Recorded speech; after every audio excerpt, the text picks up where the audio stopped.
Rejoignez dès à présent la grande famille des abonnés de votre chaîne Sika TV sur les réseaux sociaux.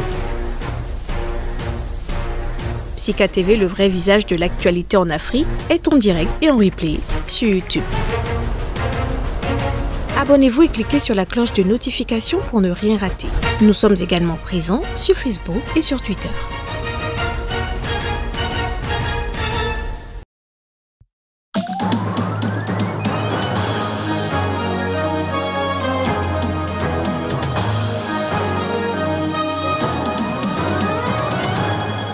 À la une de l'actualité ce 7 août 2021, la Cour européenne des droits de l'homme a suspendu provisoirement ce vendredi l'extradition de François Compaoré de la France vers le Burkina Faso.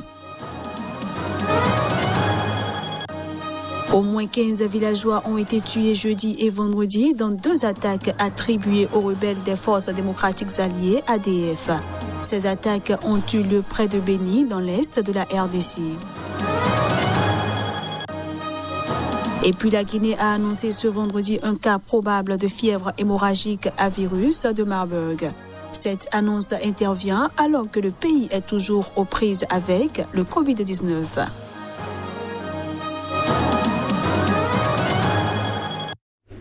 Voilà ainsi présenté l'ossature de cette édition. À toutes et à tous, bienvenue.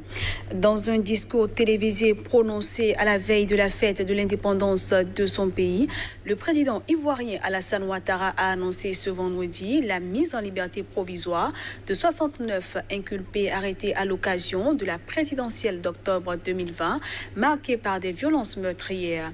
Il a également accordé la grâce à 9 autres personnes condamnées pour des infractions commises à l'occasion de ces mêmes événements.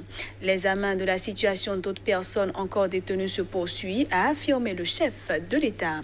La libération des prisonniers avait été demandée par les leaders de l'opposition, Laurent Gbagbo et Henri Konan Bédié, tous deux anciens présidents.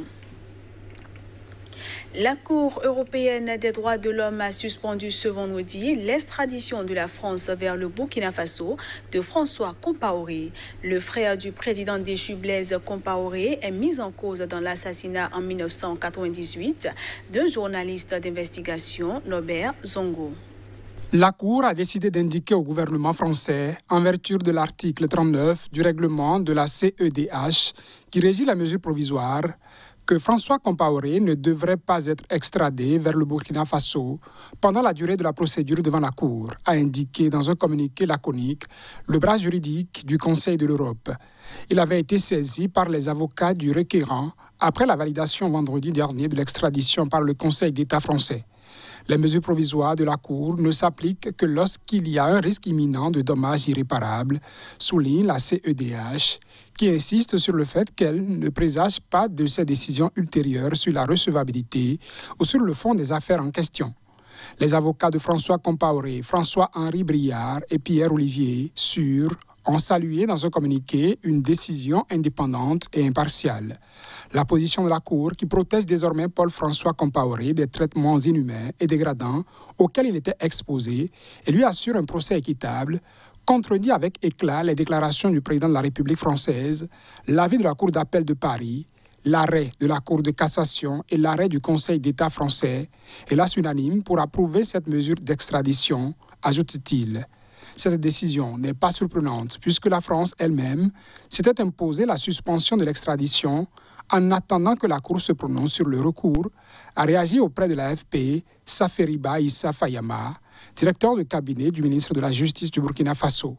Il ne s'agit donc pas d'une victoire d'une partie, mais d'une position sage d'un pays respectueux des droits de parties à faire valoir leur cause partout où c'est possible, a-t-il ajouté. Le Conseil d'État français avait validé vendredi dernier l'extradition de François Compaoré, 67 ans, vers le Burkina Faso, mais ses avocats avaient saisi la CEDH afin qu'elle fasse échec à l'extradition envisagée.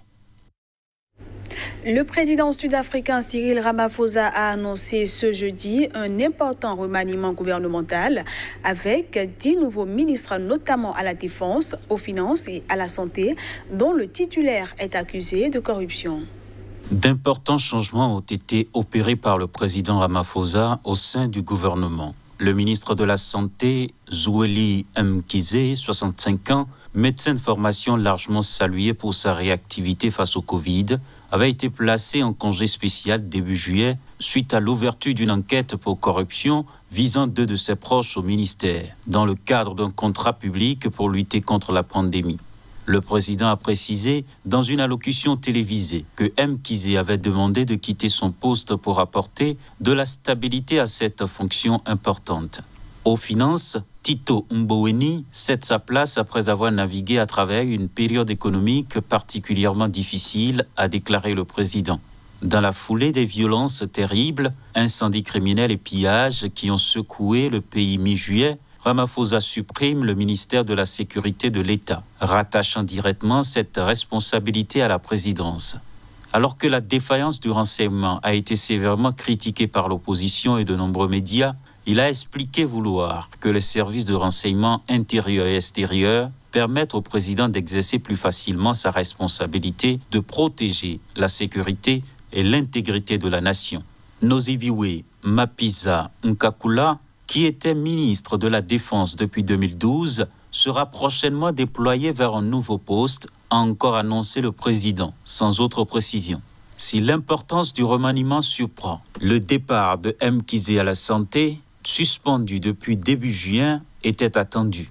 Des critiques croissantes reprochaient au président son inertie ou son impuissance, alors qu'il avait promis au début de son mandat en 2018 qu'il ne serait pas tendre avec la corruption.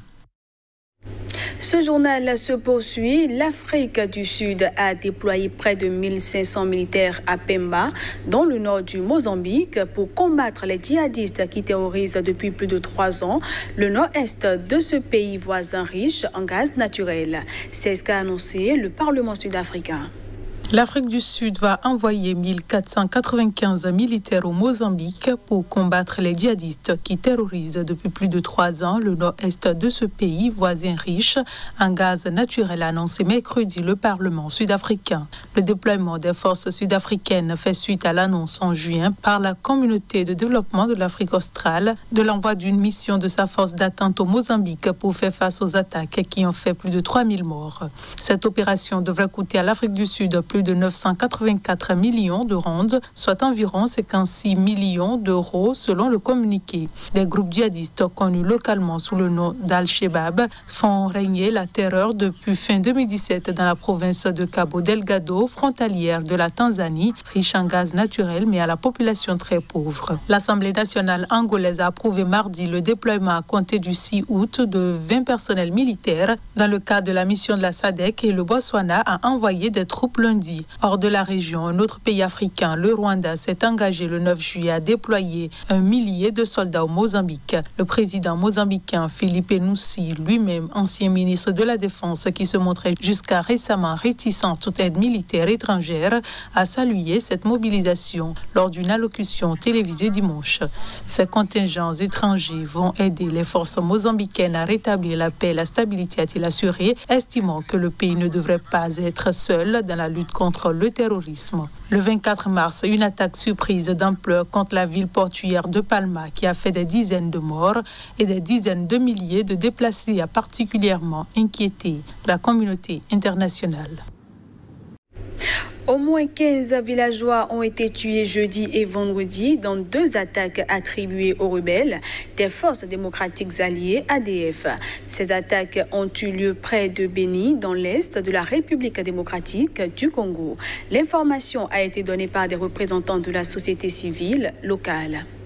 La première attaque de village qui a eu lieu à Mbengi a fait au moins 10 morts, 5 femmes et 5 hommes, a indiqué un correspondant de l'AFP, Kinos Katuro, président de la société civile de la localité voisine de Mamoé, en faisant également état de 4 blessés. Faute de réseau de communication, l'information n'a été transmise que vendredi à la mi-journée par des rescapés, a-t-il ajouté. La deuxième attaque a été commise vendredi matin à environ 1 kilomètre de la première, à Mapasana, près de Mbengi, et a fait 5 morts, selon Omar Kalissia, président de la société civile du territoire de Beni, région du nord de la province du Nord Kivu. Plusieurs personnes sont par ailleurs portées disparues. Des maisons ont été incendiées et des boutiques pillées, a ajouté Kalissia. Les victimes ont été tuées à coups de hache et de machette et par arme de feu, selon les mêmes sources. La situation est grave. L'ennemi s'installe, mais on ne sait pas où, a constaté Omar Kalicia. Et les habitants déplorent qu'il n'y ait pas encore eu d'opération militaire dans cette zone dans le cadre de l'état de siège en vigueur dans le Nord Kivu et la province voisine d'Ituri. À l'origine des rebelles musulmans ougandais, les ADF sont accusés de massacres de civils ayant fait au moins 6 000 morts depuis 2013, d'après un bilan de l'épiscopat congolais. Depuis avril 2019, certaines de leurs attaques sont revendiquées par l'organisation djihadiste État islamique. Les États-Unis les ont placées en mars sur la liste des organisations terroristes affiliées à l'État islamique. Lors d'une conférence de presse, le général de brigade Sylvain Ekenge, porte-parole du gouverneur militaire du Nord Kivu, a annoncé vendredi que l'armée avait perdu au moins 2000 soldats depuis octobre 2014 dans la région de Béni, lors de combats contre les ADF. Ces chiffres ont été donnés lorsque l'officier dressait le bilan de l'état de siège décrété le 6 mai par le président Félix Tshisekedi pour tenter de mettre fin aux tueries. Avoir la paix tout de suite est une illusion, mais nous allons imposer la paix. N'oubliez pas que la guerre a duré plus de 20 ans, a justifié l'officier. Pour finir cette édition, la Guinée a annoncé ce vendredi un cas probable de fièvre hémorragique à virus de Marburg. Le pays est toujours aux prises avec le Covid-19 et sort tout juste d'une nouvelle épidémie de fièvre Ebola. Le virus Marburg est de la même famille que celui d'Ebola et figure comme lui parmi les agents pathogènes les plus virulents chez l'homme, selon l'Organisation mondiale de la santé. Le virus se transmet par contact direct avec le sang, les liquides biologiques ou les tissus de personnes ou d'animaux sauvages infectés, singes et roussettes par exemple. Ce cas probable a été notifié jeudi à Temasadou Mboké, dans la région de Nzérékoré au sud-est, a indiqué l'Agence nationale de sécurité sanitaire ANSS sur Twitter. Les autorités ont décidé d'envoyer un échantillon à l'Institut Pasteur de Dakar pour confirmer les analyses de 2 laboratoires nationaux guinéens. Elles ont aussi décidé de lister les contacts, rechercher d'autres cas suspects, renforcer la surveillance et sensibiliser la population dans la zone. Elles n'ont pas fourni de précisions sur le patient infecté. La possible apparition du virus de Marburg est une première en Guinée, selon la NSS. Elle surviendrait après l'annonce le 19 juin de la fin de la 2e épidémie d'Ebola dans ce pays, une maladie qui avait rapidement été vaincue grâce à l'expérience accumulée en 2013-2016, quand elle avait fait des milliers de morts en Guinée et en Afrique de l'Ouest. L'épidémie d'Ebola de 2013 à 2016 était partie à l'époque de la même région de Guinée forestière. En 2021, un total de 16 cas confirmés et 7 cas probables de virus Ebola ont été recensés. 11 patients ont survécu et 12 sont décédés selon l'OMS. La Guinée, l'un des pays les plus pauvres au monde, reste en butte au Covid-19. Elle a déclaré plus de 26 000 cas et 243 décès. Et c'est sur cette dernière information que prend fin cette édition que je vous remercie d'avoir suivi. L'information continue sur Sika TV.